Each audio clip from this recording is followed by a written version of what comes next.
আল্লাহ আমাদের উপরে জিহাদকে ফরজ করেছেন।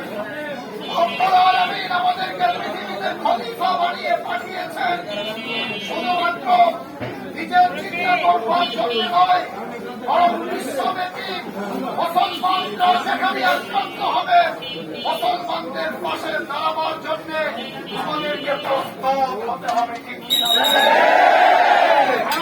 সকল কাফের মুশরিক বেঈমানরা যখন একতা বদ্ধ, তাদের এই সংগ্রাম, তাদের এই সংযোগে